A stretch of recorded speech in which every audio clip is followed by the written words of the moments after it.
Yes, we are. That's it. I unmuted everyone. Sorry. Good morning, good afternoon, good evening, wherever you are in the world. Hello, welcome to another episode of Today is to Debate with myself, Mia from Spurs Between the Lines, whose website channel thingamajiggy I've posted to the top of the page on my channel. Elly, and of course, Ashmatic from Southview COYS has graced us with his presence. How are you doing, Ash?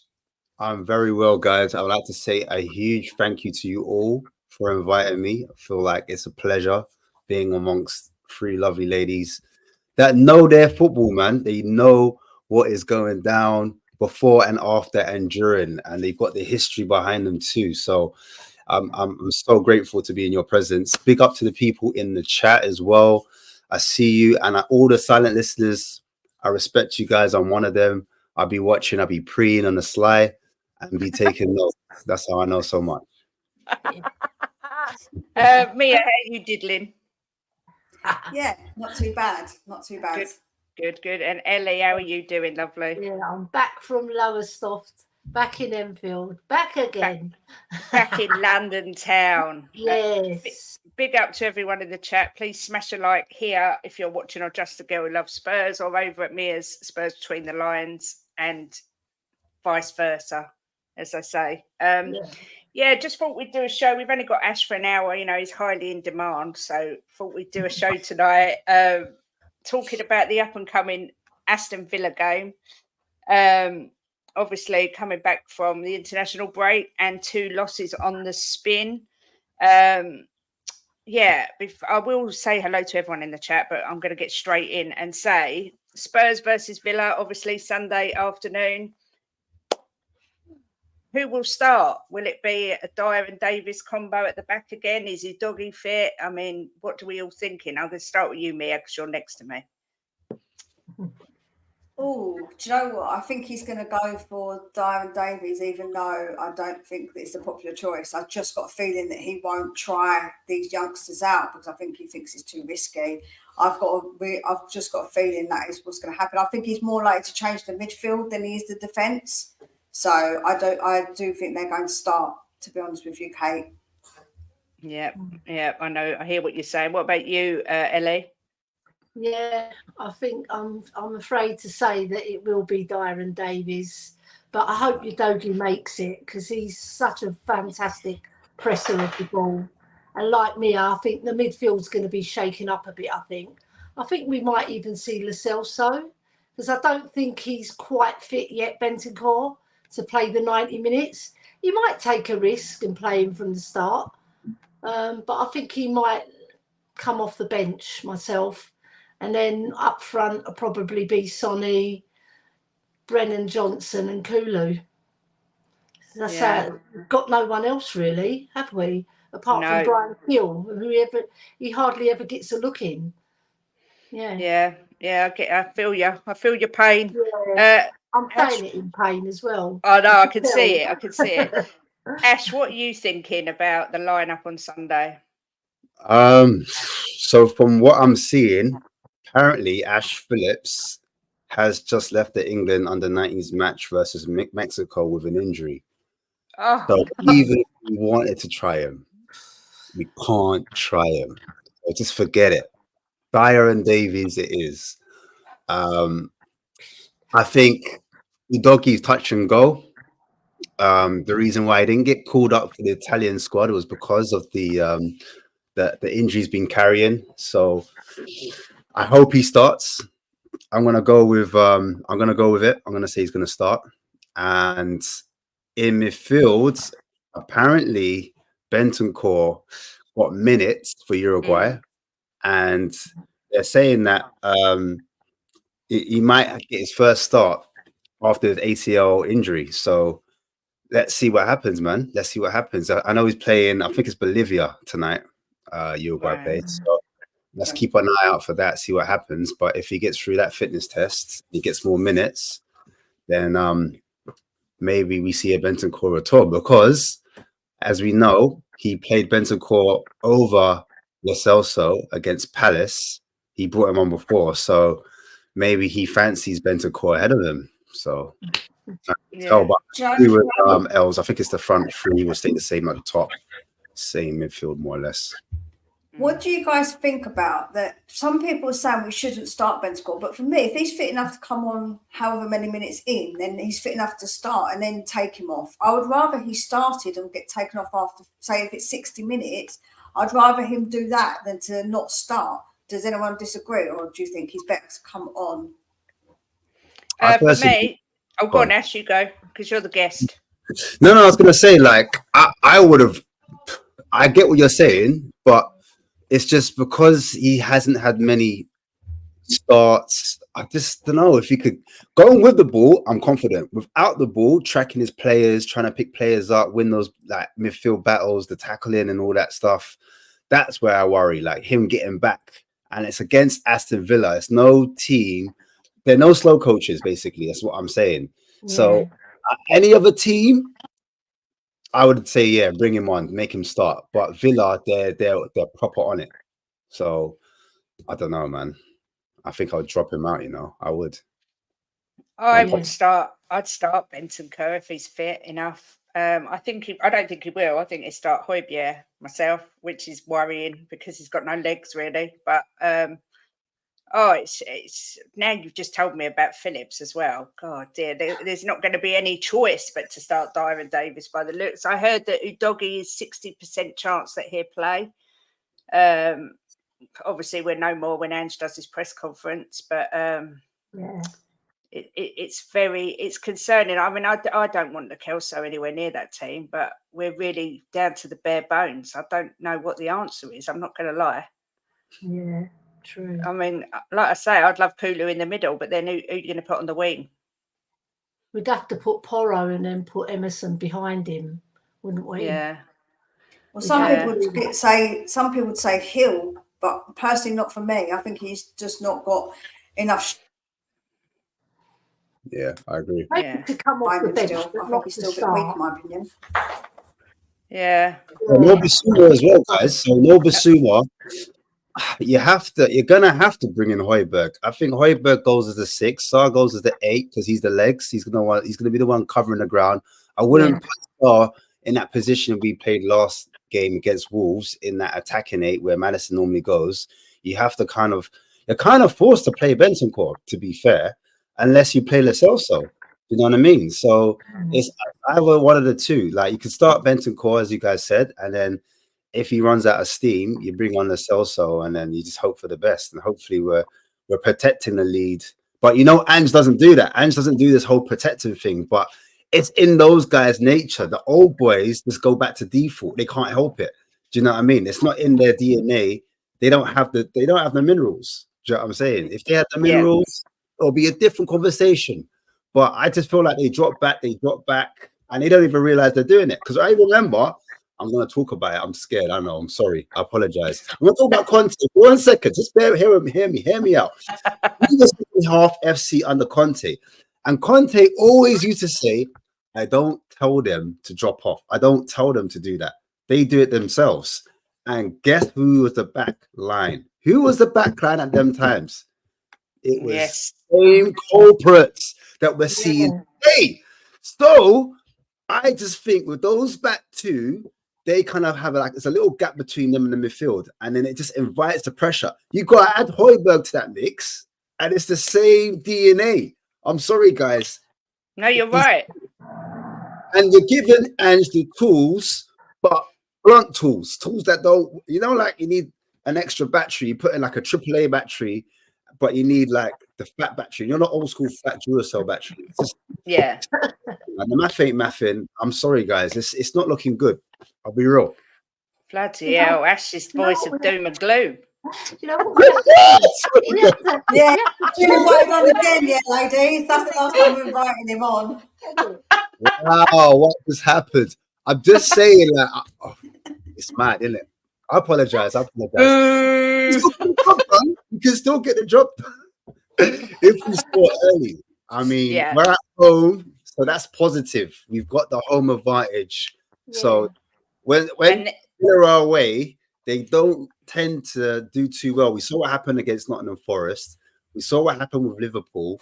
I think they drew against Everton or they lost against Everton. Even like Newcastle, so their away form's not good. We're at home.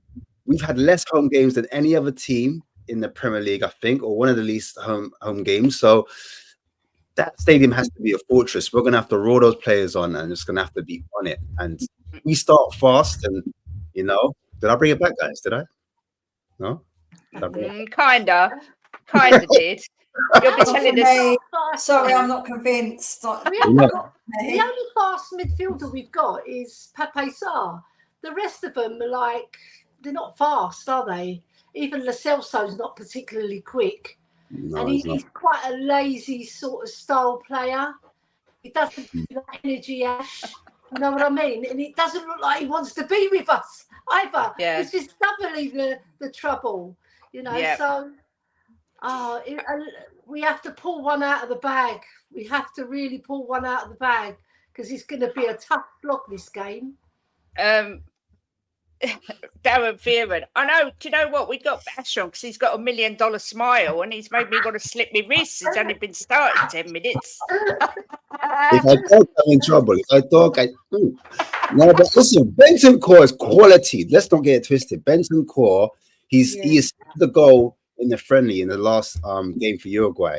So if we get anything like 70%, 80% Bentancur, and he's on it, if he's on it, then we're going to have a lot of creativity on that pitch, on that park. Udogie, again, as Ellie's already mentioned, the pressing from the front, the actual dribbling, his physicality, he's running in behind, his actual link-up play with a Johnson, that could be a threat. Johnson's running in behind as well on that left-hand side. The chemistry, our right-hand side, I think, is our strongest side without Maddison.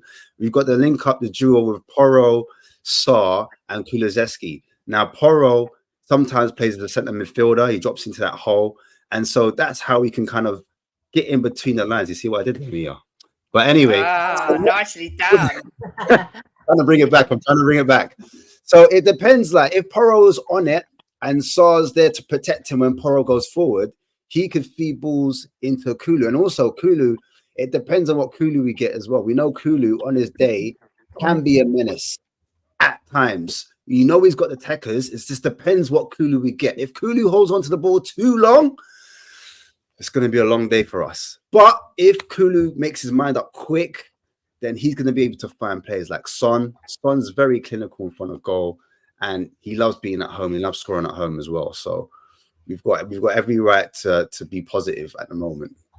And Vicario too. Vicario, he's going to be commanding that back line. He's going to be helped. Ben Davies, to be fair, with Ben Davies, I'm not a massive fan.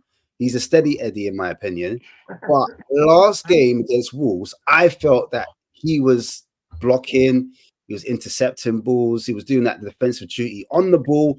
We know he's got some limitations. Do you know what I mean? He's one of our oldest men, but I just feel like I want to see Højbjerg, for example. I want to see the old school Højbjerg that comes on the ball and fires it direct at times. When he does those long balls and he just finds Johnson on his bike, or he just finds Kulu in space, or even with Eric, I don't want to say his name, Eric. Even him, I thought in the last game of Wolves, why wasn't he not doing his Hollywood balls? Because normally that's what he does. He just didn't do it that game. He just was playing it safe. I think these players need to be a lot more braver, and I think that's what Ange wants. He wants bravery, and if we get a bit of bravery, then why not, man? Look at the end of the day, it's 11v11.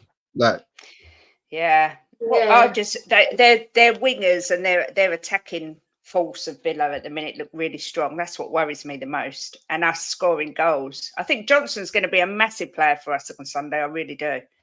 But we'll see. Bobby K's asked a question. Big up in the chat.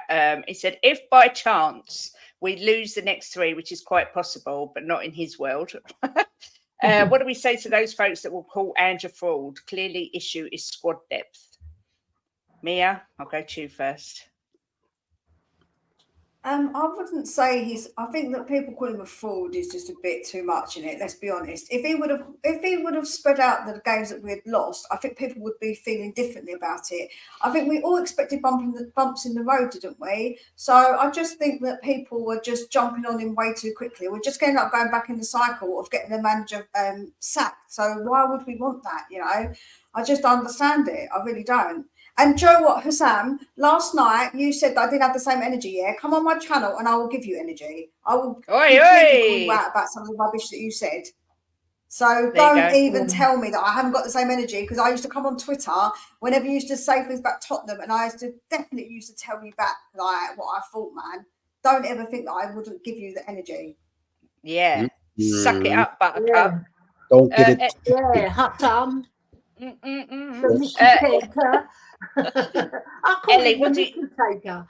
Yeah, it's something like that. What are your thoughts on this about people calling Andrew fraud? Idiots. If we happen to lose. Idiots. Idiot. Because this man, look, he is the epitome of what football should be about, right? Because he plays on the front foot. He wants to play football.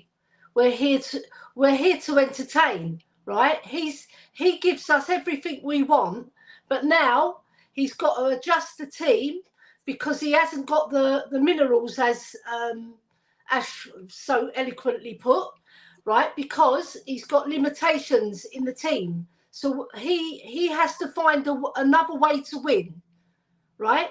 Because we've lost our last two, right? And now these fans who are going to jump on that bandwagon to say he's a fraud, I just feel that they should just calm down and let the man do his work, because I know 100% that he would have put so much hard work in this week's and last week's training session to get these boys on point, so that when we go out against Villa, we're going to show these people who think that he's a fraud, he's going to show them, right, he's not a fraud, and then he'll come bouncing back, and then people will start eating their words.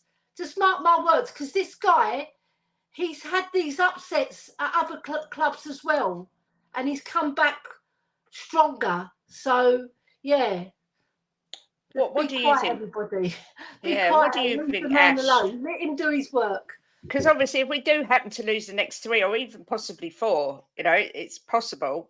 There are going to be people that start spouting this nonsense. I mean, what's your thoughts on it, Ash? Listen, this is what football's all about. When you're in that top 4 race or in that top 2 race, they'll do it to City when City were losing. Yeah, 1 or 2 games or 3 games without Rodri, they were calling City out.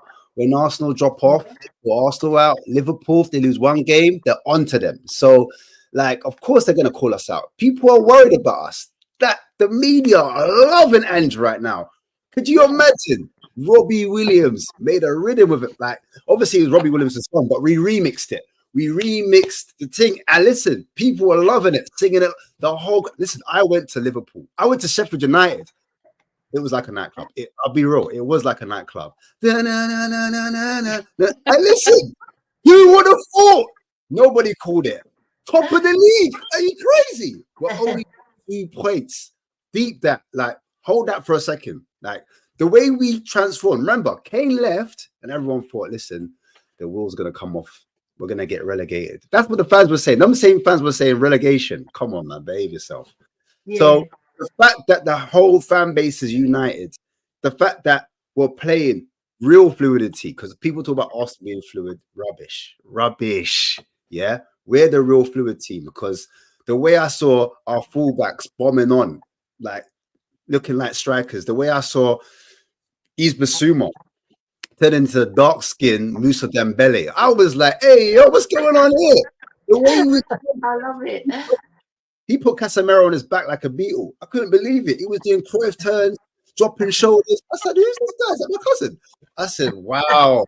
This is a different Spurs. Maddison. Oh, Maddison. I don't even want to get started. When Maddison gets back, anyway, let them talk. That's all I'm going to say. Let them check their rubbish. We can go on a 3-game, 4-game run. Listen, I'd rather have the bump in the road now. I'd rather have the injuries happen right now Then come January, we're going to be moving up that table. Let it happen. Let them talk. Let the talkers talk. I'm here for it. Let's go. For all those addressing This Is Football, that's Sam, and he's a Liverpool fan. He just likes to chirp. He's obsessed with Spurs. He like literally tweets about them 24/7. They live rent free in his brain every second of the day. For me, this is football. At the end of the day, this is what fans do, especially rival clubs. But there's definitely something rattling people because everyone seems obsessed with Spurs this season. No one can stop talking about us. So, it's going to be a rough few games. I do believe that. But I think once we get our key signings back, we'll be fine. I've got a super chat here from Jim on my channel and one from Jim on your channel, Mia. So we'll go to the one on mine. He put, is this the doom and gloom stream? Get your positive heads on. We were at home. Ange will have worked with them and there will be 60,000 fans singing 3-1. Big up, Jimbo. Thanks for the positivity and super chat. And on Mia's channel, he's put, had to even it out and do Mia a super chat. So you lot have cost me a tenner now. Bloody liven yourselves up and get your positive heads on. I think Ash was quite lively there. Yeah, I think so. Yeah. I was there. Listen, it was a rave. A rave with the Tottenham Hotspur Stadium. Mia, you're going to be at the Villa game, so we're not. I hope we have a party. I'd love to be part of it. But the scenes, the limbs, trust me. Yeah, man, that's what I'm saying. I want that. Yeah, unforgettable scenes, Jeff. Sam, you're shameless, mate. You came onto the terrace with a Chelsea badge in your picture. That's shameless. I wouldn't have any other club badge, no matter what. Go and give your bloody head a wobble. Yes. Well, I'm not going to say what I was going to say there. You know what? I just thought of something really funny, right? I love Højbjerg. You know I love Højbjerg, right? No. You don't, do you? No way. It goes without saying, you know what I mean? Right? If Højbjerg does a bad pass, I'm going to hear Mia. I'm going to hear her. You are going to hear me. I'm up like in the corner this time. Ellie, I'm not in the same earmuffs, man. She's going to burst my eardrums. I'm not in the same place, Ellie. I'm in the corner, so I'm gonna have to shout real loud to shout down to you because I'm not near you this time. So I hear you, man. I hear you. I'm gonna hear praying. I'm just praying he does all beautiful passes. I'm not gonna be shouting big time. I'll be running down to you and be like and shouting, saying, "Look what he's done!" Oh no! Yeah, we'll be able to hear me on the telly. Don't let me down, Højbjerg. Don't. I mean, the next topic that I put, kind of Ash has already ruined it because he said that Ashley Phillips is sorry, Ash, but you've just told us that he's injured, which I had no clue about. But the question was, do you think any of our youth players will get a look in, whether it be they start or perhaps we might see some on the bench? I mean, what are you thinking, Ash? Obviously, Ashley Phillips is going to be out. I mean, Dorrington's still available, so and apparently Dorrington's meant to be like the better of the two. I know Phillips is a lot faster, but Dorrington technically is meant to be up there. So, and he starts all the time for our under 21. So maybe he gets a look in, and it all depends because the stakes are getting higher and higher. So it's harder for the youth to play because I suppose if we were like 8th or we were 7th. And we weren't really playing for much, I think you give the youth a chance, you give them a go because you don't want to throw them in an environment where A, it's toxic, or B, there's so much at stake. Like you're in front of 60,000 fans, you make a mistake, and then all of a sudden the fans turn. Look how quickly they've turned already. And it's only 2 games that we've lost. So people are very fickle. These are young men. They need the best possible environment to go into. And so they could be nurtured. So lots of clubs, and I hear the argument. People are like, just throw them in. Like, what are you talking about? Just get them in. But we saw like Tanganga, he made a start. You know, he got thrown in. But he's not doing as well as we wanted, if that makes sense. I remember we had Parrott. Parrott came in. Mourinho gave him a chance. Hasn't really worked out too well. Do you know what I'm saying? So you've got to look at those things. I think Winks was brought in by Pochettino. I'm looking at Skip, was brought in by Mourinho. So I think Conte / obviously now he's starting under Ange. So the level is so high to get in, you have to have some type of something about you. And there may be a reason why these coaches aren't bringing in these guys, because they're seeing them all the time. We're not privy to them. We're not seeing them all the time. So are we saying we know better than the coach? Is that what we're saying as fans? Do you know what I mean?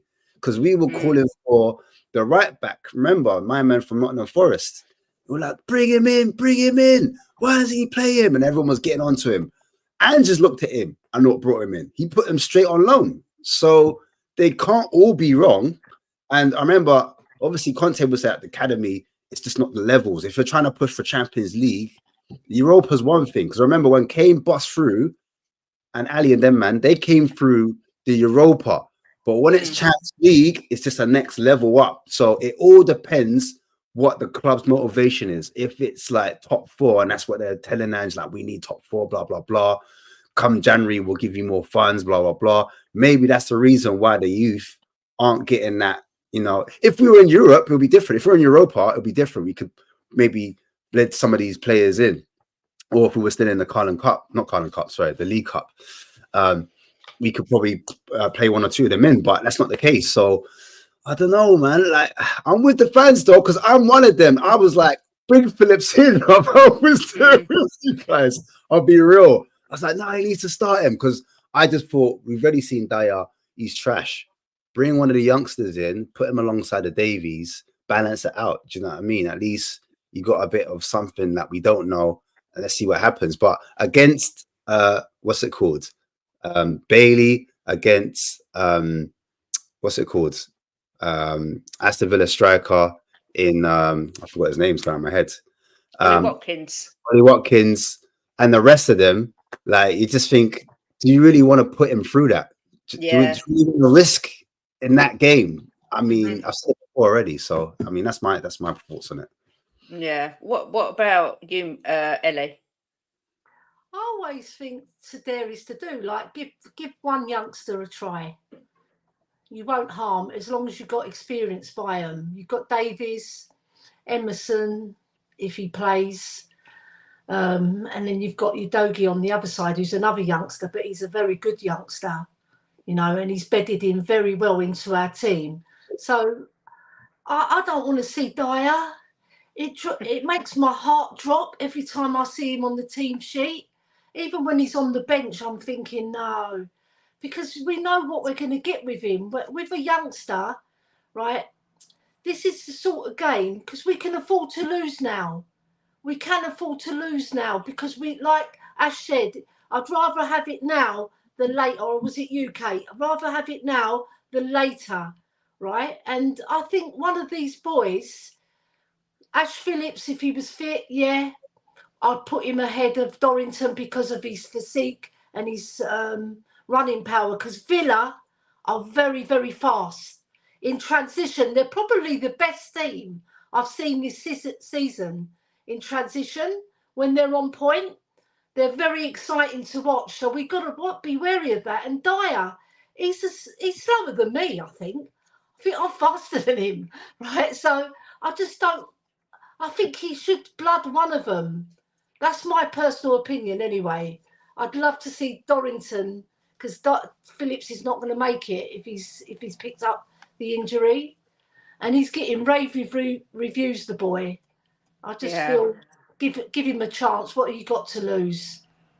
What do you think, Mia? I think I know what you're going to say, but yeah, you know, already I kind of agree with what Ash is saying. I don't think you really can chuck these players in. I think that there's never really a right time, but under all this pressure, I just don't think that it is the correct time. And if they're not ready, I just don't think he's going to, because the big step up from the youth to the main team, you know, the men's team, is a lot. And I think that to chuck them in and there is pressure, because if we start losing any, people are going to be on their backs big time. If we lose a few in a row with these youngsters in, they're going to imagine their confidence, you know. I just think that we don't want to do that. Like, if they're really ready, I think Ange will make sure they come through. But I think otherwise, they probably need to go on a loan if we think they're good players. I feel like we might need to loan them and then get them experience, because I just don't know if any of them would do okay being chucked in, because that so far hasn't really worked. Yeah, I agree with you, but I mean, one player is not going to. It depends on the player's character as well, what he's like as a young man, because Dorrington's only 18, isn't he? Yeah. So he's not a real man yet. Is until he's 21, as they say. Like that would be the end of his growing spout. But you know what? He could flip the other way as well. He could have a worldie, and then we won't see Dyer again. Hopefully, I just don't like Dyer. He's a liability. And I get he'll it. give something away, and he can't. He doesn't hold the line very well either, because I've been watching him in the Wolves game. He wasn't stepping out, and they were catching us behind a lot of the time, and Davies was the one who was doing his work. So I don't know. That's my opinion. I think one won't make a massive difference, and it might make a man of him, because there's a lot of players who've played at that age who've been given their chance. Mm-hmm. Well, Ledders was 19, wasn't he, when Ledders made his debut? It's whether Ange thinks he's ready. It's not. My opinion is, throw him in. But if Ange's seen him in training and he doesn't think he's quite ready, he's not going to chance it. Do you think, also, sorry to cut you, Kate, do you think the hate of Spurs fans for Dyer just blinds us, and we just think, get him out at all costs, and sometimes that overrides some logic? Because I'm just saying, like you said, Ellie, if he doesn't think he's ready, and he's a young man, and he doesn't know the character yet, if he's developed that character yet, because let's face it, in the under 21s, you're not playing in front of 60,000. You're playing in front of maybe hundreds, thousands. Do you know what I mean? It's a different level. And even I think it was Colchester we played and got beat, and Colchester League One. Men's football is just a different game. Do you know what I'm saying? It's a different type of pressure. Me as a fan, like I said, I want to see the youngsters. I don't care about none of that. Get Dyer out at all costs. But when I kind of deep it and I actually sit back and I analyze it, and I'm like, listen, you know what? If I trust Ange. Bottom line, that's what it comes down to. If I didn't trust him, I'd be like, bruv, this manager don't know what he's talking about. Get the youngsters in. What's he doing? Do you know what I mean? I can question, we can critique the manager though. We can, because we can look at that midfield three we put up was a bit too defensive and say, look, Ange, come on, you got it wrong there. You should have put at least one of the creative midfielders in there, because we just had nothing going forward. But at the same time, I'm like, I don't know, man. I don't have the answers. I'll be real. I trust Ange, right, to an extent. I always said that if he starts playing the likes of Dyer and Davies, I'm going to question that, because to me, I thought he was quite a brave manager who would put through the youth and take a chance. But then at the same time, he hasn't really got many options at all. Ashley Phillips now, as you say, is injured. To actually throw in a youngster against a team like Villa, who are flying, I know they're not very good away from home. If they had a mare, it could absolutely knock them back, with their confidence. So I do trust Ange. I just think that our squad is literally just not deep enough. Our squad depth is shocking, and he hasn't really got any other options. But do you remember Tanganga, right, against Liverpool? That was his debut, and he played a worldie. Yeah, I remember that. Bombing down that wing, and then he just went backwards. He got man of the match, didn't he? Both ways. He can work both. Wayne Rooney on his debut, an extraordinary talent at 16, scores a fantastic free kick against Arsenal, and it takes off his career. So this, it's ifs and buts, isn't it? And monkey nuts. Ifs, buts, and I do trust Ange, because obviously he sees the players, and maybe he doesn't want to ruin their confidence, so there is something in that. Do you know what, right? What I would say is that blind hatred sometimes, I don't know if other teams have this with their players. I just think sometimes it does definitely alter people's brains. I can see how people treated Sanchez, right? Now people are now saying, I wish we kept Sanchez and not Dyer. And it's just like, I don't like. I always was against the way that Sanchez got treated. I was always against that. If you watch any of my videos, I always said I hated that feeling of when he was being booed like that. I didn't like that treatment of him, especially when his family were watching him. I felt horrible for him as a person. See, it's the way he obviously felt. That's not nice. I don't like it. It's not cool. And I understand that maybe Dyer isn't good enough for us, but I feel like the treatment of some of our players sometimes just warps people's mind. Like they have this such hatred for this player that they don't see the logic, or they don't see maybe that Ange sees something in these, doesn't see something in these youngsters that we're all raving about, because he sees them more. And I do think it does blind people a little bit, because certain players, they got this thing for. Some people just have such a thing for them, like disliking them so much. I do get you. I do get you. Like me personally, like I might criticise a player by verbally criticising him, but when I'm at a match, I'm behind them 100%. Like I'm cheering everything good Dyer does good. I'm cheering everything that Davis does good, and all the rest of the players that I like better, because that's how you are as a fan. You're allowed to critique, but where it comes to booing and slandering somebody at the football match, that's not on. Like Mia said, it's not the right thing to do.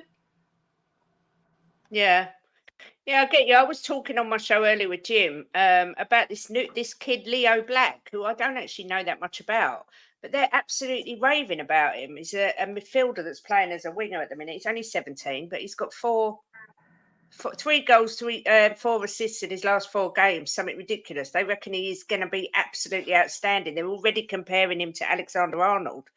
But, I mean, he's only 17. So, it is a big step up. I'm glad we got rid of Sanchez. I'm not going to lie. I mean, the rumours came out today that Barcelona want Lo Celso, and we've said no. I would have him out the door in a heartbeat. I'm sorry, but I would. I don't know what you guys think. But for me, I just think if we hang on to him, someone might never come in again for him, and it's another deadwood. I don't understand. If you want him, play him. Do you know what I'm saying? Yeah. Because we're not playing him. I don't understand the whole. I just don't get it. Like, because he should have started. Why have Sarr playing as an attacking 8 or creative 8 when you've got Lo Celso, who's meant to be that creative guy? Whether we hate him or like him, that's what he was brought in for. And if Maddison ever did drop off or got injured, he was meant to be the next guy in. Do you know what I mean? Because Bentancur wasn't quite there yet. That's what I thought. I don't know. And then obviously during the summer, he was like, "No, I want him in my plans. I'm happy." Something about I don't want him to jump on a plane to Spain. And remember when Andrew was saying that during the friendlies? Yeah. But I was convinced that he saw something in him, and between the two of them, they were happy, and he was happy to fight for his place in the squad. And even recently, rumors came out that him and Højbjerg said they're not going nowhere in January. So how about that? Yeah, so that make it make sense. That's all I'm saying. But if you don't want to sell him, you have to start him. You have to start playing him, because that's what he's brought in to do. He's there to challenge Maddison. Not that he can, because Maddison's just he's the glue. He's great EV. But my man, I don't know. Again, you know what I find? Lo Celso, right? He's a strange one, right? Because he's got such good technical ability, but I'm quite a good reader of body language, right? When he comes on the pitch, he's a bit like Ndombele in the sense that he doesn't look like he wants to be here, and like he's not giving his all, and he's just lethargic in his movement. I don't think he wants to be with us. I think he just wants to get on, do a little bit, and impress. Like that shot he did against Wolves, that was the only shot we got on target, apparently, right? But I don't know. I just read something's missing with him, because when I saw him under Poch, when he hit that blue spot, and he was really ticking over, and finding his feet in the team, right? And then he got that injury, and then he went backwards. I just get some sense from him, Yeah, I don't think he wants to be at the club. That's what it looks like to me. His head's always down. Facial expressions as well. Yeah. This is one for Ash. Sorry, Mia. Yeah, I wonder if he's just like that moody kind of character. Like do you know what I mean? Like, I wonder if he is just that because although when he plays for Argentina, he's a bit different. It's hard, isn't it? It's hard with him to know because, like you say, he's got such good technical ability. But he just seems nonchalant when he's on the pitch. Like that's what I'm saying, Mia. Yeah, he comes on nonchalant, you know. It's just, and it's like he's such a. I think he's a bit of a weird character because even when you see him in interviews, I like watching interviews, right? Because I like to see what people are like outside of football, how they interact with other people, and even when I've seen him, he just is a bit of a funny character. He isn't like the others where they're all kind of gel together and have a laugh. I think he takes himself quite seriously. Like I think he's the kind of boy who takes himself very seriously. Probably stands in the mirror for like 5 hours trying to do his hair, like a little bit in his hair, like do you know what I mean? That's the kind of guy he reminds me of. Right, not your hair. Yeah, like honestly, he's the kind of guy that it just takes way too long in the bathroom. You're like, what are you doing, man? Like, what the hell are you doing in there? I do think he's a bit like that. I think he just takes himself a little bit too seriously as a person. Yeah, maybe. This is one for you, Ash, because it's your specialist subject. This. Obviously, Ange's tactics come under a lot of scrutiny. Is he more adaptable than he says he is? Does he play down the fact that, you know, my plan B is to play plan A better? Do you think he's more capable of adapting his game? How do you see it with Ange? From the games I've seen, he kind of does tweak depending on the players that are on the pitch. So with Wolves, I don't think we had an ultra high line like we normally play. I think some of those players, the back line especially, kind of sat off a little bit. And I think that might have been an adjustment by Ange because he knows the type of players that we have. So he knows that Dyer and Ben Davis aren't the quickest if we lose the ball. They haven't got that same type of recovery pace. So naturally, he's going to pull some of those players back slightly. Against Man United, when we were 2-0 up, I remember, 1-0 up actually, he brought on Ben Davies and Højbjerg, and I saw the shape change in front of my eyes. And it felt like he went slightly pragmatic when he brought those players on, because if he was that type of gun-ho manager, there's no way he's bringing on a defender and a defensive midfielder or centre midfielder, but, you know, the one that has kind of defensive characteristics in a Højbjerg. So, and we ended up scoring a second goal, you know, like Man United weren't ready for that. The shape changed and they were like, oh, we're not ready for this game plan. It wasn't in our notes. And we ended up beating them 2-0. I think against Luton Town, I don't think we were as aggressive as we were with 10 men against, compared to with Chelsea when we were 9 men at home. Do you know what I mean? I think with Luton, we changed the tactics slightly. So, yeah, I think he says one thing because I just think he's a clever guy. He knows what to say in front of the media and in front of public, but behind closed doors, I don't know if you've seen that video where he's shouting at the Australian squad. What are you doing? Yeah. And they're all sitting down and he's in front of a massive screen behind him. He's got different faces. He's got the media face. You're right, mate, you know, have a laugh.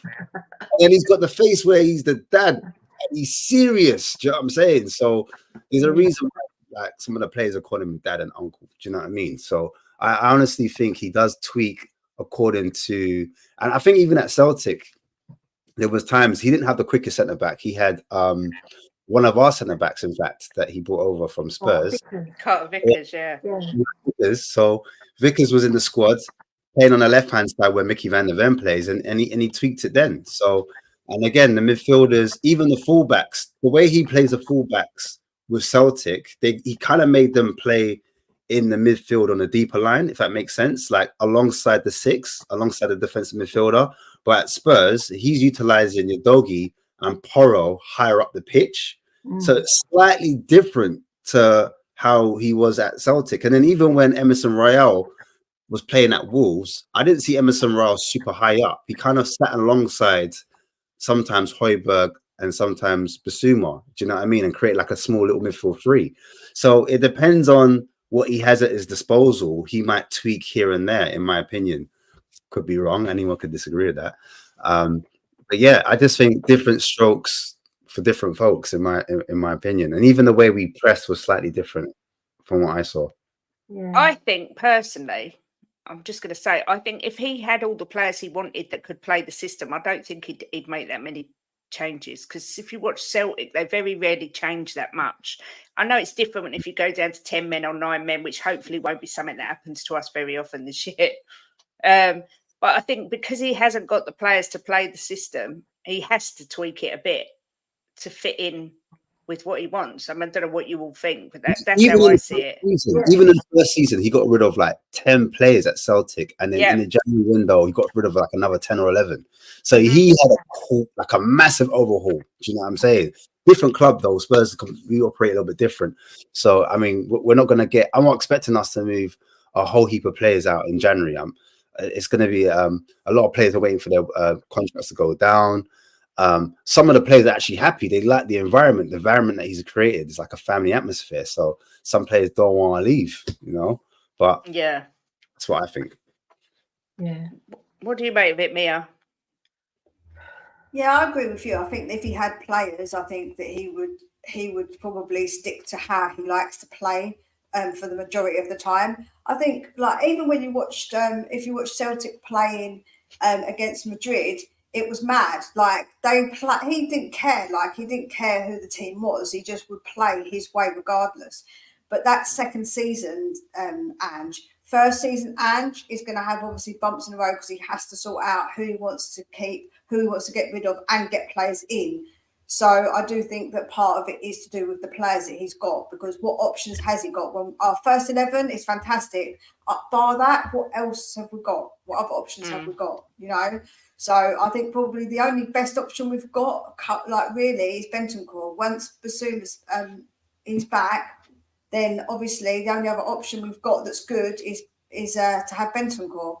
So apart from that, like I say, it's going to be difficult for him for now with injuries and not having the players that he wants. But I reckon eventually he will just play his way. I can't see him playing other ways. He might slightly tweak it, but I think mostly he will just want to play that attacking the football. And if he's got defenders that can get back, he'll want to do that high line for the majority of the time. Ash, who do you think we desperately need to bring in January? Or what position, if you... I just think the centre-backs are so critical to the way we play. And I know Ange said he wants a winger, because at the moment, you know, I'm not sure if Kulu and Son's chemistry is what it needs to be for some reason. But I think if we've got a centre back that can kind of hold on to the ball, push up the pitch, but then also defend and has a bit of something about him, he's quick, can command the ball, someone that, you know, like how Romero sometimes, what he does, what I really like is he gets up the field and sometimes he's an extra man. So how do you defend that player that you haven't seen coming? Because he on the ball is quite good, getting in the box sometimes he can help affect and also take players away from like the defensive line. So that opens up another hole, another space for another player, someone like a Bentancur. Because to be fair, between Bentancur, I would say Bentancur's technical enough. He should be the technical midfielder that if Maddison's not available, he should be able to step up, win the ball back, like further back, like how Maddison does. He starts the actual attack from further back, and then he should have enough in him to kind of get forward and add a few goals as well. Maybe not to the same level as Maddison, because Maddison, like outside the box, is shooting like he's just creating all type of problems. Get into the byline, wing sometimes. He's linking up with a doggy. Them two are swapping over in positions. He sees space where no one else sees it. He's able to like pass, take players out just through his movement. Bentancur, different kettle of fish, but he's good at winning that ball up. But he still has enough creativity to kind of link the front two or front three. And I think when after Kane, he was like our second best player. Lots of people thought he was going to be a captain as well.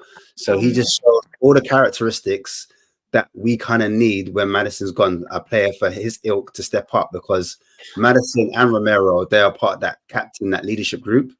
And I feel like with him, he needs to kind of jump on that side and just be that man that he needs to be. So I would say the centre-back role, when we're missing Romero and we're missing Van der Ven, it's massive. And we all said it as well. During that window, summer window, we were like, not one centre-back, we need at least two. Someone was saying three. And I so we could keep both Ben Davies and Dyer at the squad. Do you know what I'm saying? To be fair to them, they've done their time. 10 years. Like, thank you. You know what I'm saying? I don't want no malice, no hate towards them. They did their job. Like, they did their thing for Poch.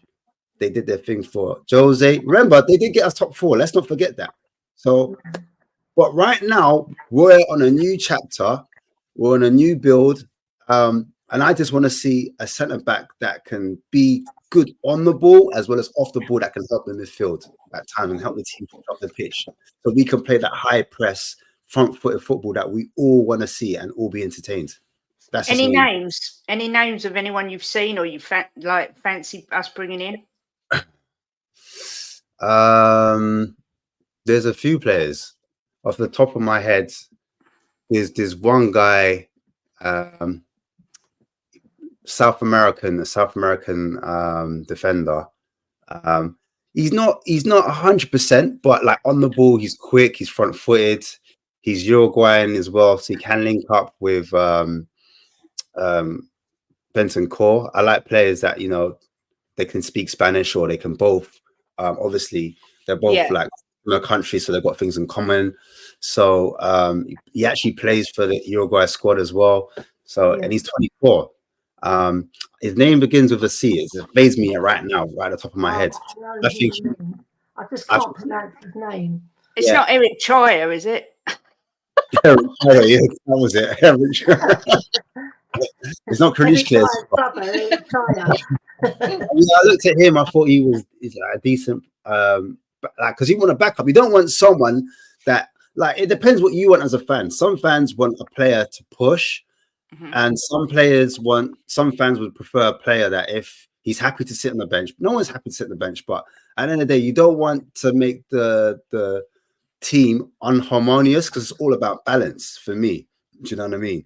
So if you've got players unhappy on the bench, then that could, you know, seep into the dressing room, and it's an unhappy. I don't want any of that. Do you know what I mean? I want everyone to be playing for the team, want to play for the team as well, and then they can naturally step up when that player goes away. They can actually step in. So that's my perspective on it.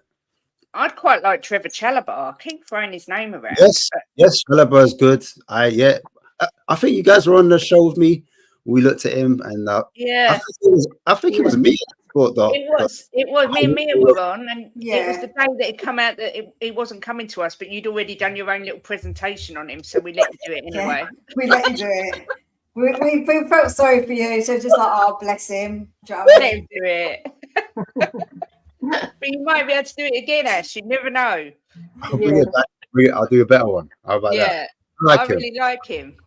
I think he's good. What we are looking at a lot, though, from what the players I've seen we're looking at players that are very multi-use. So there was a centre back we were looking at that actually could play midfield. We've been looking at wingers that can play across the whole three. So I feel like Andrew's going to go for a player like that, a more utility player actually than anything, because then he knows he isn't just stuck with a player that does one job.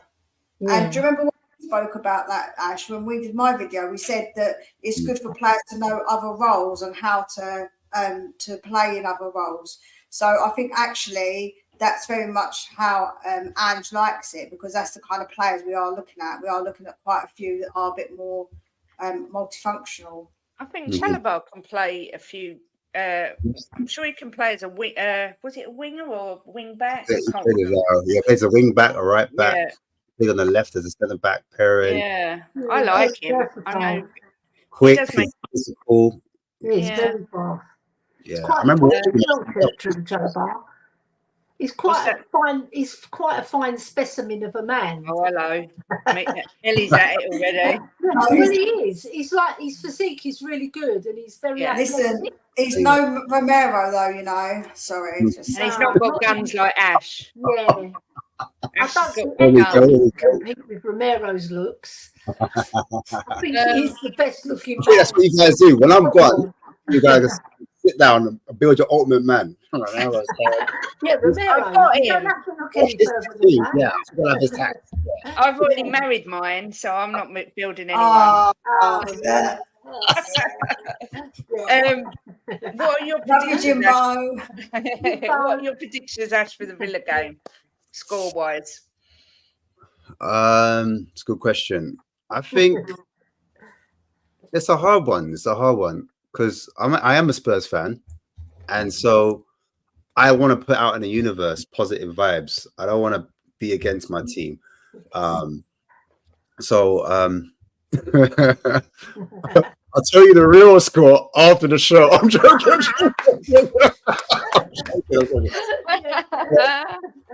I'm gonna go 2-1 Spurs. I've got something in my eye. I'm not like Sterling. Oh, it's in my eyes. No, Sterling, don't take out my eyes. Sterling, leave it. It's, you know what? It's both teams high line. Both teams going for it. Yeah. Both managers they don't play a set way. You know what I mean? Emre likes to change his shape constantly, depending on how the game's going. One thing I'll say about Villa is that when they don't go behind, that's what's affected them mentally. And game state is a real thing in football. So that's the reason why they've not done so well on the road, because they've gone down 1-0, 2-0, and they haven't recovered it because they haven't got the home fans to pick them up. So I honestly think that could go in our favor. High line again. Son's going to love that. We like teams that, come at us. We play a lot better versus a low block. We saw what happened with Chelsea, as good as Chelsea. Chelsea, they're no mugs. Do you know what I mean? I know they haven't been on form, but you saw what they did to Man City.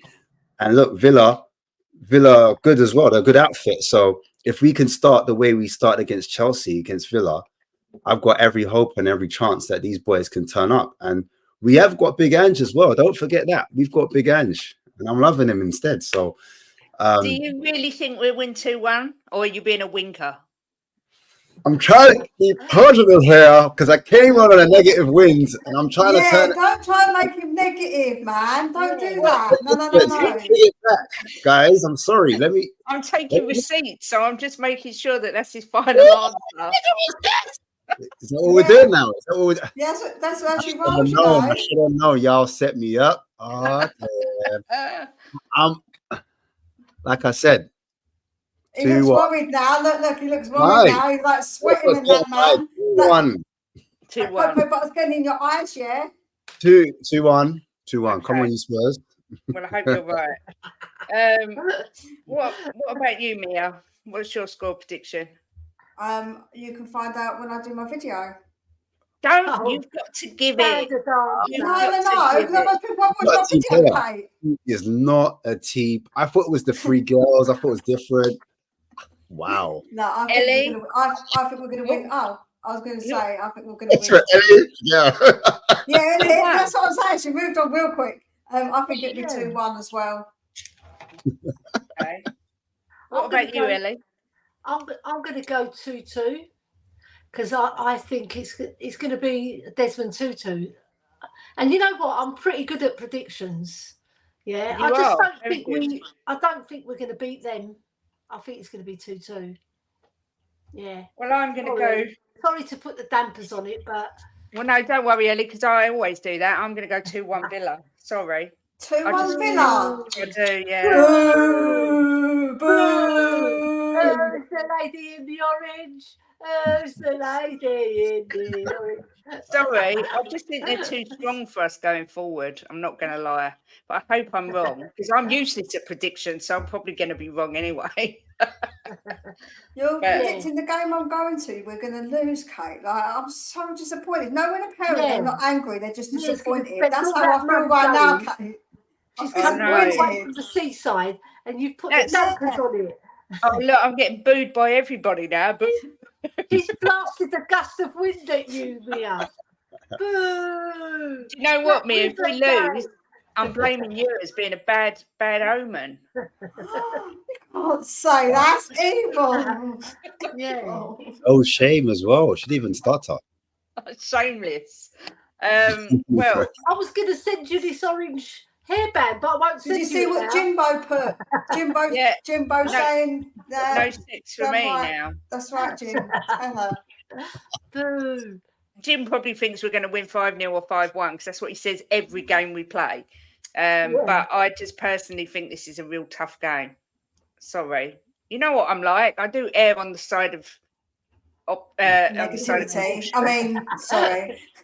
I nearly said that. I stopped myself. Would you admit Chelsea have better players than Spurs? Yeah, I would. I think they've got better players that have got to come back. But I think we've got do our we. squad's better. Yeah, no, I think we're I better. think our squad's All gelled round.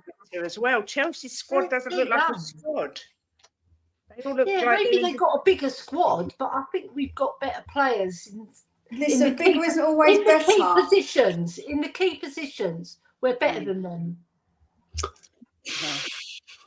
Well, Ash is No, thinking. I'm just thinking it's a techie question. I can't lie. It's a hard one. I just think the way we started compared to how Chelsea started, night and day.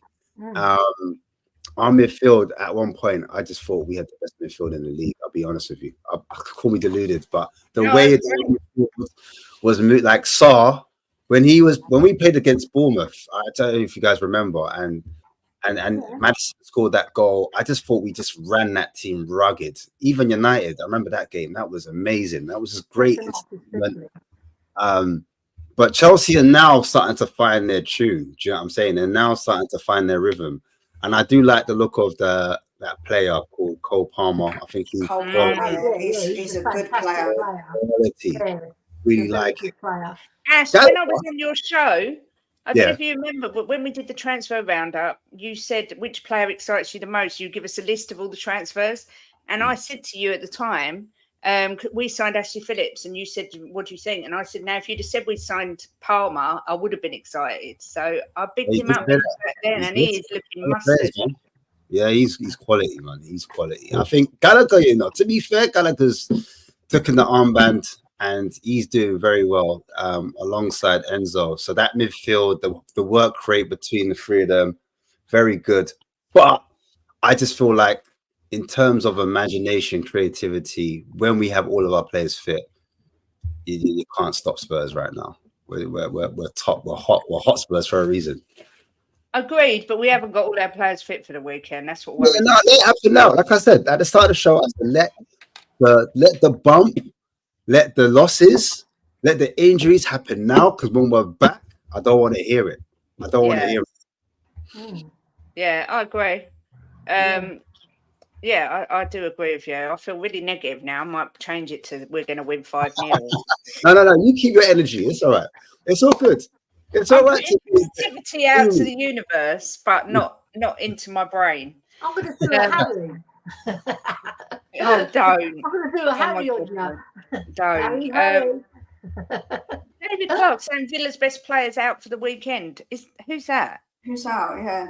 Yeah, probably the Scotsman, McGinn. McGinn. Oh, all right. He picked up a knock. I think he's quality. When Conte said he wanted him, I was like, really? When he played against us, him and Louise, I think he's better than Louise, personally. I'll be real. But McGinn, different positions slightly, but different positions. But I like him. I'm a big fan. I don't think he's their best player, though, but I do rate him highly. I think he's a very good player. He's the most hard-working Who's their best player? Who's one to watch out for? Who's there between the two guys? Who do you think Aston Villa? Who are you worried about? Probably Watkins. Diaby. I'm worried about Diaby because his movement is tremendous, and he picks up all these little pockets of space. He's so clever, and when he's going forward and he's running with the ball, he's very exciting to watch. Yeah, I like him a lot. I have to disagree with Robin completely. I would never choose Bruno over Madders. Hell to the no. Hell no. God, all he does is Hell moan no. at the referees, man. He's just all he does is this. Oh, and he's the most disgraceful. Great, He's a cheating, awful, horrible little worm. I can't bear Bruno Fernandes. Jim always says to me, if he played for Spurs, I'd still hate him. You just got just no. Just Heck smack no. him in the mouth. He's vile. You've got him as I don't know if I've made myself clear, Robin. No. Yeah, that's a no from Definitely here. not. Who worries you, Mia? You was going to say Watkins. Yeah, I think Ollie Watkins, man, because you can see like he's trying to pick up.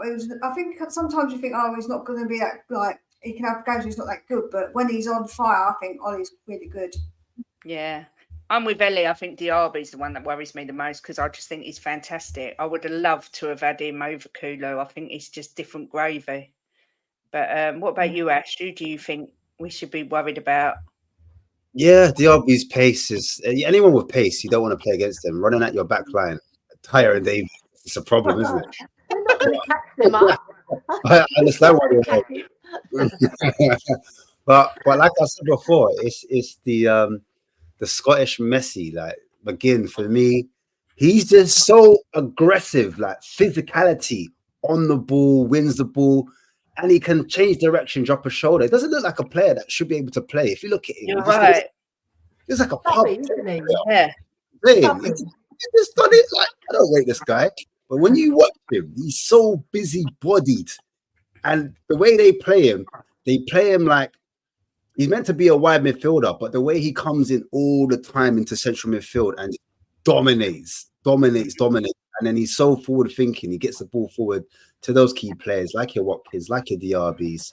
Do you know what I'm saying? And then he's also able to help out your Matty Cashes. If Matty Cash is bombing forward, he's able to fill in as well. So he's got a bit of football IQ as well. He knows where the spaces are.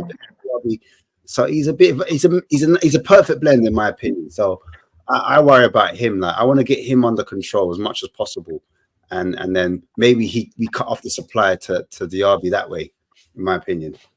Yeah. He what I will say about McGinn as well, he's got a fantastic shot on him.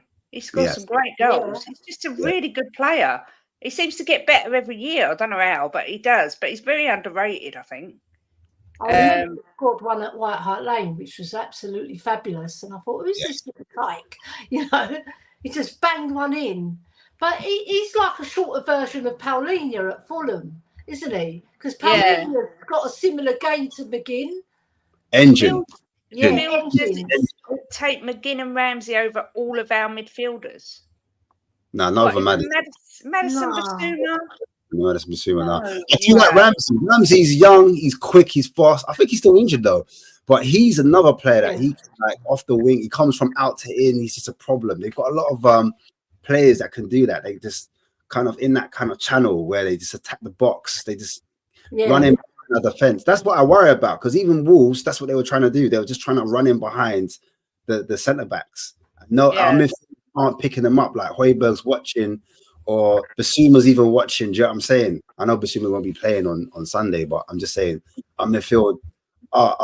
Sometimes we go to sleep and then we start blaming other players. Do you know what I mean? When that was your man, you should have followed him. Do you know what I'm saying? We'll blame Eric Dyer there, but you should have followed the man into it. Do you know what I'm saying? So that's my worry. That's my worry.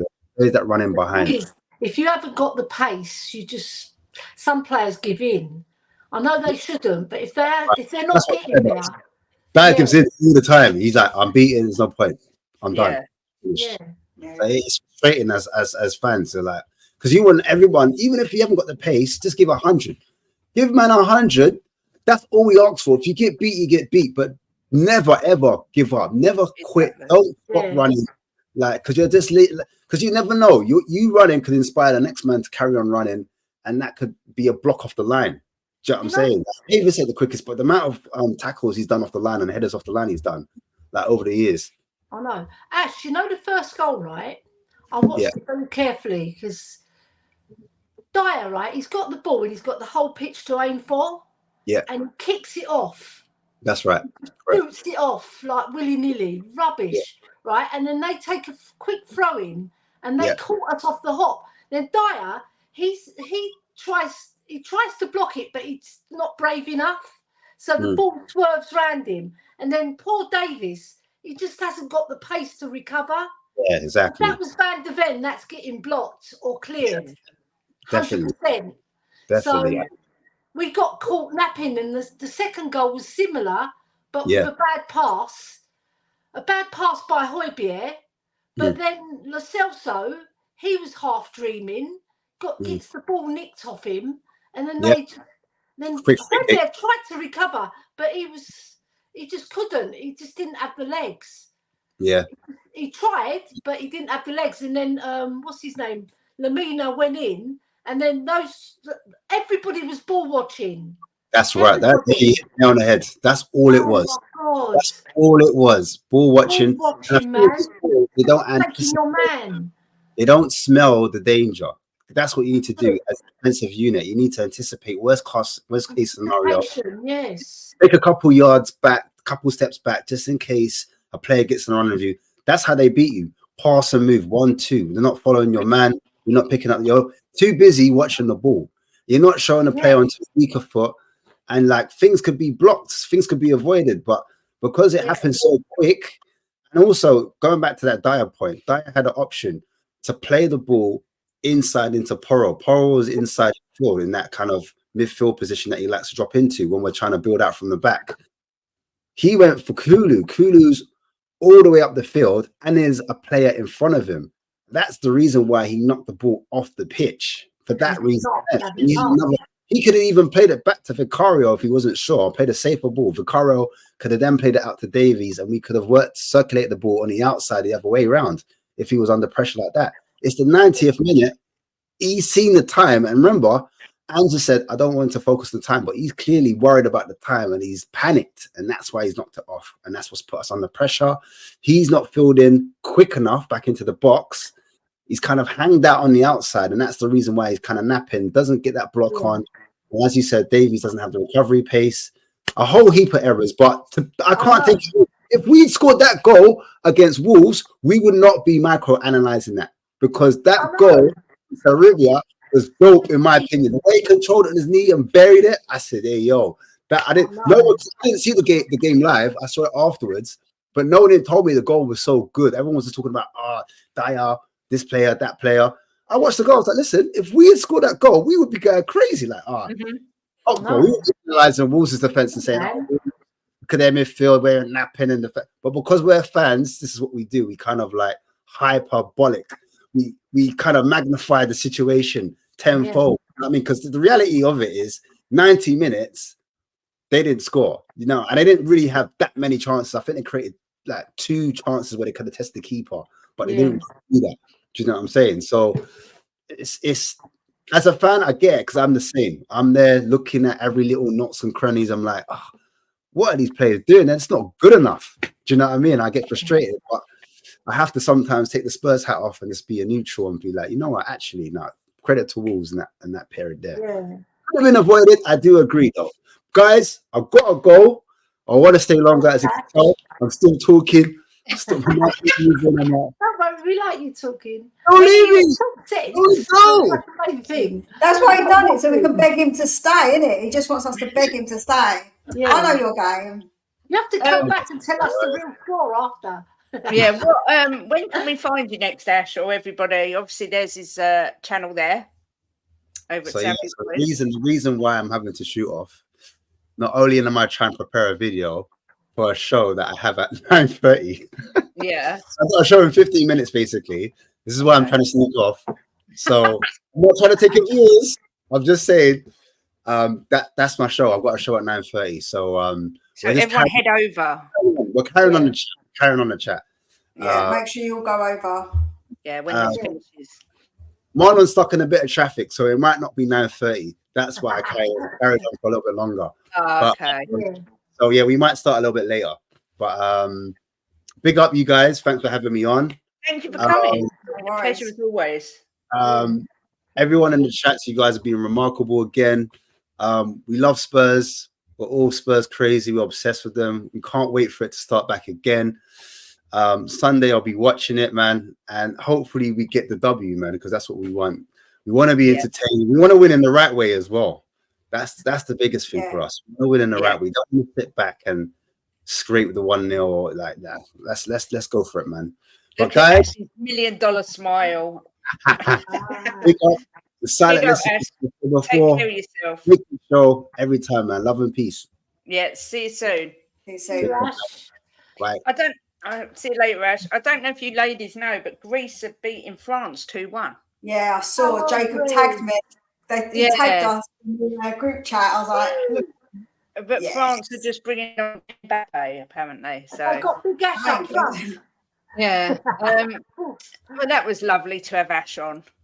Yeah, it was Yeah. lovely. Lots to What a say. nice man, yeah, and he's so clever about football, the tactics as well, which is, you know, he can Yeah. bring that flavour. Yeah, Yeah. he's so good, And he's so Yeah. cool. and he's And he honest has as got well. a smile to die for, not Yeah. to mention the guns, which I have to say I'm a little bit disappointed he didn't display tonight, but I will be having a word Yeah, about that. I you like get, you when get the guns- Jimbo jealous now, Kate. You can't be doing that. you know, Ash is probably young cold enough to for be my things, son. I don't know, but he's you know, you can look as long as you don't touch, as they say. And I would love to give Yeah. those guns a squidge, but you know, it is what it is. Anything else you want to say, ladies, before we wrap the show up? Because I'm getting a bit hot and bothered here. I'm just thinking at the end of Ash, right? Like we in that Wolves game, right? We win it, we're top of the league still. That's the Yeah. shame of it. Those 2 goals killed us off, and it's so late goals as well. And the way we conceded them was avoidable, totally avoidable. But we didn't deserve to win the match. We didn't deserve to win it. Wolves did deserve to win the match. So the spoils went to the braver team. Yeah, I agree. Yeah. Anything else from you, Mia? And if not, when can everyone find you next? Obviously, this is a dual stream, so make sure if you're on my channel, you go over and smash a like and subscribe to Spurs Between the Lines. Yes. The link's at the bottom and at the top, pinned at the top of the chat as well. Yep, same for mine. If you're on my channel, please make sure you come over and subscribe to Kate and smash the like button as well. For Kate is on her channel. But when are you next on, Mia? Have you got a member show this week, or is it next Yes, week? I'm on tomorrow at 10 a.m. for my members show, so you can all come in and have your say about Tottenham and about the game. So if you're a member, you can come and join me, and I'll put the link in the morning for you guys in the community section. So yeah, so it'd be nice to have some of you on, have a good chat with you all, see what you're saying about the game. Excellent. Ellie, when are you around next? I think you've got a stream tonight. Is that right? Tonight at 10:30 on the Chelsea Fan Nippon on NS Sports TV. I'll be joining him as a co-host. So yeah, it'll be good. Do you know what it is, right? He likes me because there's an Arsenal fan that comes on, Josh, and like we've got good banter, and it's quite fun because he's a crazy Arsenal fan as well. You know, one of the crazy ones. That's my daughter. Yeah. Hello, Sophia. The one who's getting married. Yeah. So I'm looking forward to that. I'm not looking forward to getting to bed late though, because I got back from Lowestoft at 4:30 in the morning. Why? Why was you back at that ridiculous time? Because my nephew got back from Lanzarote at 10 o'clock, and he wanted to have a couple of hours sleep because he'd already driven 3 hours from Stansted to Lowestoft. So he needed a couple of hours, and then they diverted the traffic everywhere twice, right? So we went 100 miles, and then we ended up 30 miles short. So then we had to backtrack, and then we were late. I got back 4:30, and I was so tired. God. I'm lucky I made the stream today because I still feel like, you know, when you've got that groggy feeling? Yeah. Yeah, but I agreed to do Nippon stream, so I'm not going to let him down. No. Okay. No. And then obviously you're here on Friday with me. Friday with like our girl Kate, come on. And tomorrow, tomorrow Jimbo and I are doing Wedding Bliss round 6, and we are debating. So we're kind of on the same page with some things and not on others with this whole FFP business, the Everton punishment, potential points deductions for Spurs, everything to do with FFP and the rule breaking. We're going to be talking about that tomorrow, and the punishments, and are they too harsh? Are they not harsh enough? And all that jazz. So make sure you join Jimbo and I. Mia at 10 a.m. on Spurs Between the Lines, and then me and Jimbo at 1 o'clock over here on Just a Girl Who Loves Spurs. So obviously, thank you, Jimbo, for the super chat on my channel and on Mia's channel. Don't know who this Jim is. He seems half decent. He's all right, isn't he? Jimbo. I might give him my number. Slip him your number. Yeah, it's been a great show. Lovely chatters as always. But yeah, I think that's everything. Unless anyone's got anything else to add. Well, is your number 0800 69 69 69? Elly, that's great to know that. That one in. I knew Mia would laugh. Just go to the toilets in Bexley Eve and you'll find it. Yeah. That's where I got it from. Yeah, exactly. There, I see. That's how Mia got hold of me. Apart from exposing my phone number, anything else anyone wants to add? But Mia's voice messages are legendary. Yeah, they are. Especially really the sexual ones or the ranty ones. They're both every one of them. Every one of them. Entertaining, to say the least. Yeah. Thanks to everyone who came in tonight and joined in the chat. Big up to you all. And yeah, join Mia in the morning at 10. Well, nip on stream tonight, NS Sports with Elly at 10:30. Mia at 10 a.m. on Spurs Between the Lines, and me and Jimbo at 1. But have a good evening, everyone. And yeah, come on, you Spurs. Come on, you Spurs. In Ange we trust, I think.